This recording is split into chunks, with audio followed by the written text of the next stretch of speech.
One of the other questions that was popping up a lot in the Zoom chat was, what is the like size of community that you need to have to be able to do these kind of partnerships? I have some thoughts, but I'd love to hear it from you. You want a hard number. So this community I picked specifically because he literally started getting his partnership offers with 50 students in the community. So if the value is there, the number of people doesn't matter quite as much as you think it does. In, let's say, a more normal scenario where maybe you're still figuring out your value, I'd probably wait till you have maybe, I don't know, at least 100 people in there. But I would also make sure that your offers are very targeted if you're wanting to stick to a very small size. If you're going after like mass market players, they're going to want to see larger numbers in your community. So you need to adapt, I think, a little bit and be realistic when you're just starting out on sponsorship specifically of where your sponsors, again, it's coming back to that balance. Where's your sponsor at and what are they used to investing in? And how much would they be interested in the size of our audience? Yeah.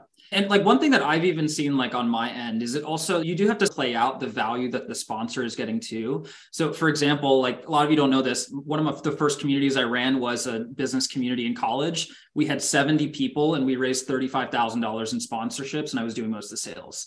Now, the reason we were able to get that much money is because what they were paying for was access to this really high quality talent pool that they could actually hire. And so they were making their money back on hiring and the ROI from that. But if you're thinking about the larger mental health community that wants to do a partnership with Calm, realistically, a Calm subscription is $70 a year. So you're not going to get a massive $10,000, $20,000 paycheck unless you already have a couple thousand members in your community. So you also have to play it out a little bit and understand like what is the actual like dollar impact that the sponsor is going to get from sponsoring your community. Yeah, it's similar to for any of you who are doing podcasting, when you're first starting out your podcast strategy, you're not going to get to the star player shows necessarily really quickly unless you have something so exceptional that it catches their attention. You have to build over time and start with a first tier of podcast hosts and then build yourself up to bigger and bigger audiences. So it's similar here. Like if you're just getting started in the sponsorship realm, you have a small community. In this case, it was a healthcare niche, so the sponsorships were bigger because there's more in it for the partner at that point. But really weigh in, what is the value I have to offer and what's the realistic ROI that people can get from it? Were there any other questions before we move on?